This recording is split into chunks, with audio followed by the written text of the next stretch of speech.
नमस्कार। साहित्य सृजन कार्यक्रम में आप सभी का स्वागत है। मित्रों, आज हमारे साथ हैं हिंदी की वरिष्ठ साहित्यकार चित्रा मुद्गल। चित्रा जी, आपका स्वागत है। जैसा कि आप जानते हैं कि चित्रा जी ने स्त्री लेखन को एक नई परिभाषा दी है और उनका लेखन स्त्री लेखन के दायरों से बाहर निकलकर एक समग्र जो मनुष्य सभ्यता है, मनुष्य जाति है, मनुष्य के जो सरोकार हैं, मनुष्य के जो संघर्ष हैं, उन संघर्षों को लेकर समग्रता में वो लिखती रही हैं। उनके 3 महत्वपूर्ण उपन्यास और लगभग 14 कहानी संग्रह और अन्य विषयों पर अनेक पुस्तकें प्रकाशित हो चुकी हैं। उनको व्यास सम्मान सहित अनेक महत्वपूर्ण सम्मान प्राप्त हो चुके हैं। देशी न सिर्फ भारतीय भाषाओं में बल्कि विदेशी भाषाओं में उनकी रचनाओं का अनुवाद हुआ है और कई रचनाएं, कई कहानियां उनकी दूरदर्शन तथा अन्य चैनलों पर नाट्य रूपांतरण के रूप में प्रस्तुत की जा चुकी हैं। और वो हिंदी की ऐसी लेखिका हैं जिन्होंने, मैंने जैसा शुरू में कहा कि उन्होंने हिंदी लेखन को एक नई परिभाषा दी है, नए आयाम दिए हैं और उनका लेखन एक चुनौतियों से जूझता हुआ मनुष्य की संघर्ष की कहानी को कहता है। चित्रा जी, मैं जैसा कि मैंने आपके पूरे लेखन को लगभग पढ़ा हुआ है, चाहे उपन्यास हो, चाहे कहानियाँ हो, और आबा ने तो बिल्कुल एक नया कहना चाहिए कि पृष्ठभूमि या ज़मीन तैयार की है और तमाम तरह की रूढ़ियों को, धारणाओं को, स्त्री लेखन की धारणाओं को ध्वस्त किया है। इसी तरह से आपकी कितनी कहानियाँ हैं, जगदम्बा बाबू आ रहे हैं या भू का कहानी है, और भी अन्य कहानियाँ हैं, खेल हो या गेंद हो, जिसने पूरे एक मनुष्य समाज के संघर्ष को अलग अलग रूपों में चित्रित किया है। तो ये जो लेखन की प्रेरणा है वो आपकी कहाँ से आपको प्रेरणा मिली है कि इस तरह, इस दिशा में आप लिखें, ना कि घरेलू या उस तरह की चीज़ें जो शुरू में चली आ रही थी? तो ये सारी चीज़ें आपके मन मस्तिष्क में कैसे आई? मुझे लगता है उर्मिला, पहले तो किसी लेखक को शायद ही पता होता होगा कि वो लिखेगा आगे जा कर के, या लिखने को या किसी भाषा को अपने संप्रेषण के लिए चुनेगा, किसी भाषा को ये दायित्व दे सौंपेगा कि उसके संप्रेषण को वो संप्रेषित करे, अभिव्यक्ति को संप्रेषित करे। मुझे लगता है कि जैसे बहुत बार मैंने कहा भी है, मैं जिस जीवन से निकल के आई हूँ, मेरे जीवन में असंतोषों और आक्रोश की बहुत भूमिका रही है।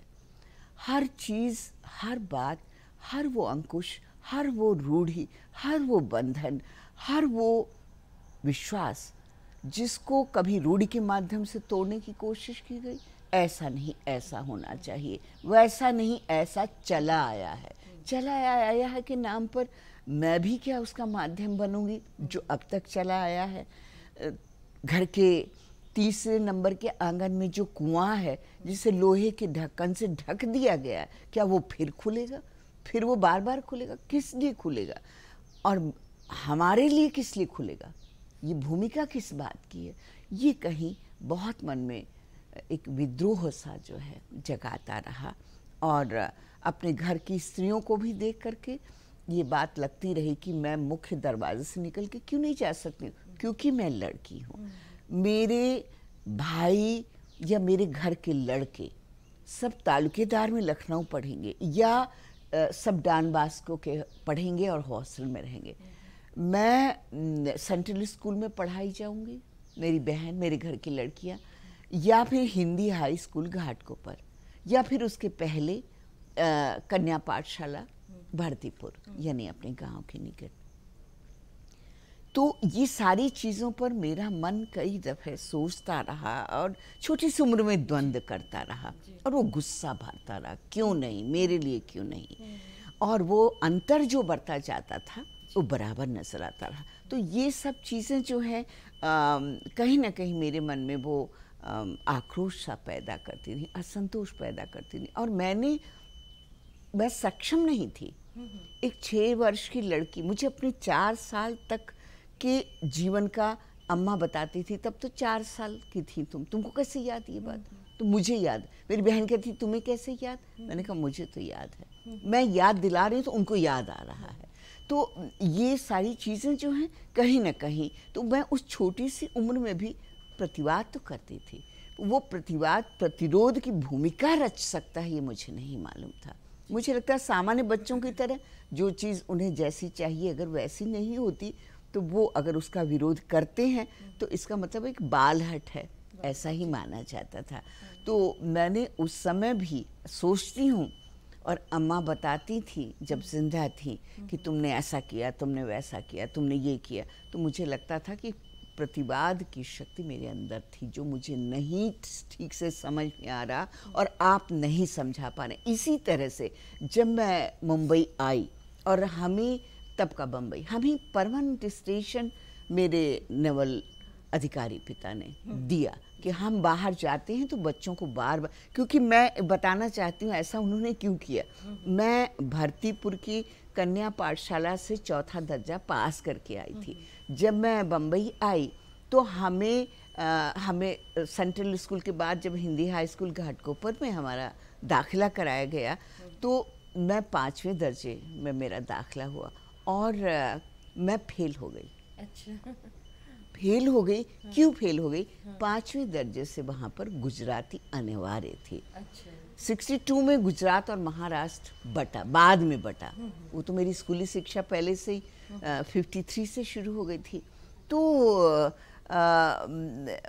मैंने पहली बार जब मैं फेल हो गई तो मुझे पश्चाताप होना चाहिए ना, पर अम्मा बता रही थी कि केशा पास हो गई, मेरी छोटी बहन, और तुमने अपने पिता को इसके लिए दोषी साबित किया। तुमने कहा कि आपने जो है हम लोगों को गांव में छोड़ा जहां गुजराती नहीं अनिवार्य थी, तो मैं कैसे पास हो सकती हूँ? मैं आपकी वजह से फेल हो गई, है ना। सेंट्रल स्कूल में होती तो गुजराती नहीं पढ़ना पड़ती मुझे। तो ऐसे मैंने गुजराती को दोष दिया और उनको दोष दिया। तो ये इस तरह से अपने असंतोष को व्यक्त करने का साहस जुटाना भी हमारे अंदर पैदा हुआ, है ना, जिसकी आदत मैंने देखी कि उस खानदान में किसी भी मर्द को नहीं थी। तो ये सारी चीज़ें, और जहाँ हमारा बंगला बनाया गया, हम लोगों को सुव्यवस्थित किया गया, उसके आसपास औद्योगिक इलाका था, वो कुर्ला से लेके मुलुंड तक, और सब मजदूरों की बस्तियां थी। तो जब बंगले के गेट के बाहर हमारी जीप निकलती थी हमें स्कूल में छोड़ने के लिए, तो मुझे वो सारे दृश्य दिखाई देते थे। और जब मैं कॉलेज में आई तो कॉलेज में मैं आर्ट्स में दाखिला लिया, सोमैया कॉलेज मुंबई में, तो मैं 12 बजे तक मुक्त हो जाती थी, और मेरी बहन साइंस स्टूडेंट थी, उसको पूरा दिन कॉलेज में लगता था। तो हम वहाँ से गुजरते हुए अपनी जीप रोक देते थे, क्योंकि घर में दत्ता अंकल से हम पहले मिल चुके थे किसी प्रकरण को लेकर के। नेवल सरकारी तो था, सरकारी अफसर अपने इलाके का महाराज होता है जैसे, है ना। तो सबसे पहले तो वो एक सरकारी उसको लेकर के अंदर से विद्रोह पनपता था। किस लिए पनपता था? देखो, ये बच्चों की एक छोटी सी मानसिक स्थिति है कि शाम के वक्त 8 बजे अफसर लौटे हैं, घर के बाहर टेबल सज गई है, बोतलें सज गई हैं, और अंदर जो है वो सुरैया और बेगम अख्तर शुरू हो गई हैं, और उसके बाद 5-6 लोग बैठ कर अपना पी रहे हैं, खा रहे हैं। बर्दाश्त नहीं कर सकते कि बाउंड्री के बाहर से कोई आवाज़ भीतर कूद कर आ जाए। तो ये चीज़ मैंने महसूस की थी ना। और ये लोग, मेरे पिता, जब हम, मतलब कुत्ता तो बैठा रहेगा उसकी पीठ सहलाते जाएंगे, लेकिन हमारी पीठ पर कभी हाथ नहीं, है ना। तो ये सब विद्रोह की क्यों नहीं? तो और उसी के साथ मजदूरों की तकलीफ़ों को भी मैंने उस तरह से पाया, और मैंने वो जो कहते थे ये गलत है, और माँ को इंस्ट्रक्शन दिया जाता था, अम्मा को, कि तुम देखो कि ये समय पर वापस, ड्राइवर से पूछा जाता, जितना पूछा गया उतना मैंने विद्रोह किया। लेकिन मैं तो खड़े रहो, नहीं तो चले जाओ, मैं तो पैदल चली आऊँगी। बचपन आपका जो विद्रोह का भाव था, प्रतिरोध का स्वर था आपके अंदर, वो निरंतर उत्तरोत्तर बढ़ता ही गया और आप समाज सेवा के क्षेत्र में भी आई, समाज सेवा में लगातार आपकी सक्रिय भूमिका रही। तो लेखन में आपने किस माध्यम को अपनाया कि आपका जो विद्रोह है, प्रतिरोध है और मानवीय संवेदना की जो एक करुणा की जो धारा आपके अंदर चल रही थी, वो किस माध्यम से फिर अभिव्यक्त हुई? मुझे ये लगता रहा कि मैं जिस तरह मैंने आसपास के जीवन को देखा और उनके प्रभाव में आके, मुझे लगता है कोई भी व्यक्ति, कोई भी लेखक, कोई भी विद्यार्थी अपने विद्यार्थी जीवन में किसी न किसी विचारधारा के प्रभाव में आता है। मार्क्स ने प्रभावित किया, मजदूर आंदोलन, मजदूरों के हित की बात, तो लगता था दुनिया थोड़ी बदलनी चाहिए, बदल पूरी तरह से न दी जाए, थोड़ी थोड़ी बदलनी चाहिए। थोड़ी थोड़ी बदलने से क्या होगा, एक गुंजाइश मिलेगी, हम सब मिलकर सही ढंग से विपरीत स्थितियों में भी रह सकते हैं, काम कर सकते हैं समाधान के। तो इस तरह से मुझे अपने इर्द गिर्द की दुनिया को जानने का मौका मिला और उनके मुझे लगा कि मैं बोल करके, तब बोलना नहीं आता था, गुस्सा मन में घुमड़ता था, फिर मुझे मौका दिया गया कि ये लड़की बोल सकती है, तो मैं बोलने लगी। और बोलने के साथ साथ मुझे ये लगा कि बोल करके तो हम देखो एक किशोर सुलभ या युवा लड़की की एक वो जिज्ञासा कि इसमें तो हम जो बोलते हैं वो तो कभी आता ही नहीं है नाम, हमेशा दत्ता अंकल का नाम आता, मीरा ताई का नाम छपता, इन्होंने ये कहा, इन्होंने कहा, और बाद में तो ये लगा कि नहीं हमें भी बोलना चाहिए उस तरह से। तो इस और बोलने के बजाय लगा लिखना भी चाहिए, लिख करके ये लोग वहाँ नहीं पहुँच सकेंगे जो है ना। तो हमने लिखना शुरू किया और उसमें एक चीज़ और हुई, वो मेरे अध्यापकों का कि वो है क्या कहे अनुकंपा कि ये लड़की बोलती ही नहीं, वाद विवाद में ही नहीं अच्छी है, लिखती भी अच्छी है। तो उन्होंने मुझे कहानी प्रतियोगिता में भाग लेने के लिए आमंत्रित किया। मैं भाग नहीं ले पा रही थी। पुरानी कहानी की भी पुरानी कहानी है, कहानी कैसे लिखी जाती कि प्रेमचंद की ठाकुर का कुआं तुमने पढ़ी है? मैंने कहा हाँ पढ़ी है।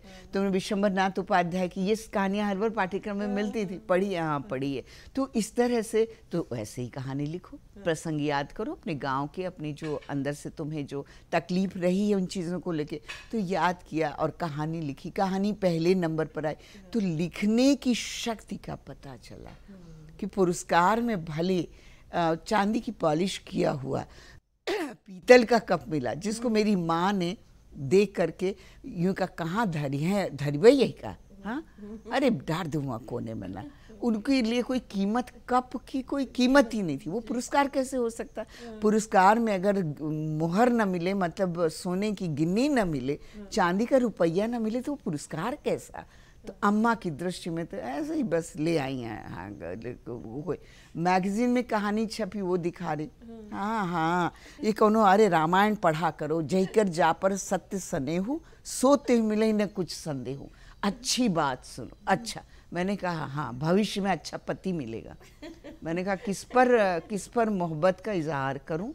तो ये अपनी माँ की मासूमियत एक होता है, उन सब चीज़ों ने बहुत गहरे छुआ और मैंने कहा ये सब लिखा जाना चाहिए। तो पहली कहानी जो मेरी छपी स्कूल की पत्रिका में डोमिनिका की, और दूसरी कहानी सफ़ेद सिनारा नवभारत टाइम्स के कंपटीशन में मैंने लिखी और वो भी पहले नंबर पर आई, 25 रुपए का मनी ऑर्डर। उसकी भी खुशी किसी के चेहरे पे नहीं थी। अच्छा अच्छा अच्छा अच्छा धर दो, ठीक है। वो पुरस्कार जैसे आज मैं लेती हूँ दादी हो करके, मेरी पोती अनघा कोई पुरस्कार लाती है, एक सिर्फ एक सर्टिफिकेट, उसको लेके मुझे लगता है कुछ दिन मैं मेज के पास कहाँ कैसे अटका दूँ कि घर में हर आने जाने वाले की नज़र उस पर पड़े, वो पूछे ये अच्छा क्या, मैंने कहा अनघा को मिला है ना, ये 97% अनघा के आए। यहाँ इतने कप जीतने के बाद भी उनकी कीमत सिर्फ पीतल थी बस। तो ये सब चीज़ों विद्रोह को एक अभिव्यक्ति का माध्यम अपनी भाषा पढ़ते हुए स्कूल में पढ़ते हुए स्कूल की पत्रिका में और कॉलेज में आकर के, और उसको मेरे प्रोफेसर अनंतराम त्रिपाठी जो भी राष्ट्रभाषा प्रचार समिति वर्धा के प्रधानमंत्री हैं, तो ये एक उन्होंने, उनके लिए वो बहुत अलग सी चीज़ थी, है ना, कि अरे तुम तो बहुत अच्छा लिखा, तुमने गुस्से में लिखा है, कहाँ तो बहुत इसको ठीक करो ठीक करो। और नवभारत टाइम्स के एडिटर महावीर अधिकारी को उन्होंने भेज दिया। ऐसे अध्यापक अब हैं या नहीं है मैं नहीं जानती। तो मेरी आक्रोश और मेरे गुस्से को उन्होंने सराहा। मेरी भाषा कहीं कुछ ऐसी थी, ये शब्द के बजाय ये ना, तुम जरा भाषा में कविता को घोलो। अब कविता को कैसे घोलो, तो उर्वशी, दिनकर जी की उर्वशी जिसे ज्ञानपीठ अवार्ड मिला था, ये मेरे 10वीं कक्षा में मैं थी और वो सम्मान में मुझे दी गई। और मैथिली शरण गुप्त की किताबें दी गई। उन्होंने मुझसे पूछा कौन सी किताबें चाहिए, तो मैंने कहा नीरज जी की कोई किताब दीजिए। बोले हट, नीरज जी की किताब। नीरज जी को कैसे सुना, मैंने कहा नेवल डॉकयार्ड के फंक्शन में आए थे, है ना। बोले नहीं तुम इनको पढ़ो। उन्होंने मेरी कविताओं को लहर, ज्ञानोदय, तब रमेश बख्शी थे, प्रकाश जैन थे लहर के, चित्रा ठाकुर के नाम से मेरी कविताएं छपी। तो इतना साहस मुझे मिला कि मैं कुछ कर सकती हूँ। और मराठी में जो मैंने कुछ लेख लिखे मजदूरों को लेके, वो उनमें से एक बड़ी मुश्किल से मिला है मेरी मित्र विद्या बाळ, जो बहुत बड़ी एक्टिविस्ट हैं, उन्होंने खोज के दिया। तो ये सब चीज़ों ने एक अभिव्यक्ति का माध्यम, अपनी मातृभाषा हिंदी, बोली तो मेरी अवधि है ना, खई हो जई हो उठी हो कब, ये सब, लेकिन अब ये हिंदी को माध्यम बना के, और उसकी ताकत का जो एहसास, प्रशंसा के भाव से मेरी पीठ जो थपकाई गई, उसने मुझे बहुत साहस दिया। पता नहीं मैं कहाँ हूँ आज इस पूरे सफ़र को, लेकिन उन अनुभवों को जो जिनके माध्यम दत्ता अंकल बने, उन झोपड़पट्टियों की गलियों में मैं घुस नहीं सकती थी, मैं घुसी, मैंने महसूस किया। पूरे देश दुनिया में कई देशों की आपने यात्रा की, वहाँ के साहित्यकारों से आप मिली, आपने पूरा एक समाज देखा, वहाँ का यथार्थ देखा। तो अपने देश का जो लेखक समाज है और बाहर का जो लेखक समाज है, वो किस तरह से भिन्न है, और हमारे हिंदी के लेखकों को उस तरह से क्यों नहीं महत्व दिया जाता, सम्मान नहीं दिया जाता है, या इस तरह से उनकी वो इज्जत मुझे नज़र नहीं आती है जो अंग्रेजी या दूसरी भाषाओं में नज़र आती है। क्या आप भी वैसा महसूस करती हैं? बहुत तो मेरी बातचीत नहीं हुई, बहुत तो बात दूसरी भाषाओं के, अंग्रेज़ी या इटालियन या जर्मन, बहुत बात नहीं हुई मेरी, क्योंकि संवाद की वो स्थितियाँ नहीं हैं भारतीयों के वहाँ होते हुए भी। और एक अच्छी प्रतिष्ठा उन्होंने अर्जित की। लेकिन मैंने पढ़ा बहुत है, मैंने बहुत विदेशी साहित्य मैंने बहुत पढ़ा, मराठी, गुजराती, अनुदित, जो हाँ की कृतियों का अनुवाद दूसरी भाषाओं में बहुत हुआ है, हो रहा है, और विदेश में भी हो रहा है। तो ये मुझे हमेशा लगा कि उनको ये बात समझ में आ गई, क्योंकि बड़े बड़े संग्रहालय, उनके पेन से लेकर के हर चीज़, पहली कहानी किस पेन से लिखी गई थी, किस होल्डर और दावात से लिखी गई थी, इसकी खोज, इस पर शोध वहाँ होता है। हिंदी में क्यों नहीं होता है, भारतीय भाषाओं में क्यों नहीं होता, ये बहुत बड़ा प्रश्न है। लेखक आया, बड़ा बना, मर गया, बस ठीक है। वो क्या खाता था, क्या पीता था, कब लिखता था, ये अपने साक्षात्कारों में वो बता देता था। उसके आगे उसका कोई, वो क्या पहनता था, क्या पहनना पसंद करता था। तो ये हिंदी, मतलब भारतीय भाषाओं में रविंद्रनाथ को ही मैं देखती हूँ कि उन्होंने स्वयं अपनी चीज़ों को कहीं ना कहीं दूसरों की नज़र उस पर पड़े, और वो कहीं अपने अनुभवों से उसको जोड़े, है ना, अपने लेखन। तो ऐसा हिंदी में बहुत कम है। मुझे नहीं पता, छत्तीसगढ़ में मुक्तिबोध जी को लेके भवन बना है, लेकिन उस भवन के साथ कोई संग्रहालय भी बना है जो उनकी चीज़ों और कागज पत्रों को रख रहा है, मुझे नहीं मालूम। तो वहाँ जाके मुझे ये लगा कि वहाँ भी ईर्ष्या द्वेष तो हैं, स्त्री लेखन और पुरुष लेखन के बीच में मतलब ईर्ष्या द्वेष तो हैं। ये मुझे अलेक्सांद्र से, जो तुरीन विश्वविद्यालय में हिंदी पढ़ाती, उनसे जानकारी मिली। लेकिन बोले चित्रा जी, एक चीज़ तो है कि अगर उसका साहित्य मजबूत है तो वो नोबल तक जाए, इसके लिए वो ईर्ष्या तो करते हैं लेकिन अड़चन नहीं बनते हैं। बल्कि हमारे यहाँ अड़चन बनेंगे। हमारा हिंदी साहित्य आप देखिए, इतने बड़े कवि उस समय भले शुरुआती दौर में स्थितियां प्रतिकूल थी, लेकिन आज तो जो है तो लेकिन आज ये है कि कोई बड़ा कवि है और वैश्विक पटल पर वो बहुत से लोगों को जानता, तो उसकी कोशिश पूरी की पूरी ये होती कि मैं ही वहाँ रेखांकित हूँ और वो लोग रेखांकित हों जिन लोगों को वो समझता है कि वो सही। इसीलिए फ्रैंकफर्ट पुस्तक मेले में जब मेरा वक्तव्य हुआ और उसका ट्रांसलेशन साथ में हो रहा था, अनुवाद और संप्रेषित हो रहा था, तो उन्होंने सवाल किए मुझसे कि ये आप नाम ले रही हैं प्रेमचंद के गबन का, ये तो हमने नहीं पढ़ा, जर्मनी में नहीं हुआ। आप नाम ले रही मैला आंचल का, हमने तो मैला आंचल नहीं पढ़ा। हमने तो सच्चिदानंदन की कविताओं को पढ़ा, हमने तो तमाम हिंदी के उन कवियों के वो कविताओं की पुस्तकें पढ़ी। यानी आप अपनी विरासत और अतीत की जो समृद्धता है उसको कहीं काट फेंक कर ही आगे बढ़ना चाहते हैं, तो कोई संग्रहालय आपके मन में अगर उसके लिए नहीं बनता तो बाहर भी नहीं बन सकता, क्योंकि इच्छा शक्ति का अभाव है। तो ये है, अगर भारत भवन की परिकल्पना आई तो उसकी परिकल्पना में जो विस्तार हुआ, तो आज हमें आदिवासियों की कृतियां भी नजर आ रही हैं। तो ये परिकल्पना पहले भीतर आनी चाहिए, उसकी कल्पना आनी चाहिए, ऐसा हो तो तब हम साधन जुगाड़ करेंगे।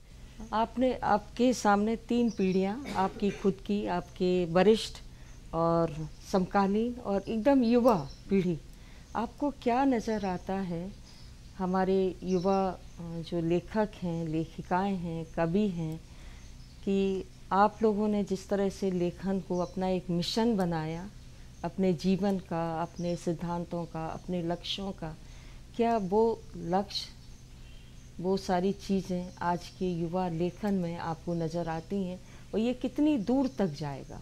देखो, जहाँ तक पहली बात, मैं आखिरी बात का पहले वो लेती हूँ, आज की युवा पीढ़ी बहुत सशक्त है, और ये मानकर मैं चलती हूँ कि जब मैंने अपनी चेतना की आँखें खोली और पूरी तरह से खोली, तो कहीं न कहीं समाज में आज़ादी के बाद का कि वो मानसिकता मौजूद थी कि हमें अपने देश के समाज को बनाना है, संपन्न करना है, उसकी तमाम संपदाएं जो बिखर चुकी हैं, लुट चुकी हैं, उनमें थोड़ा सा भी योगदान हो सकता है तो बनाना है।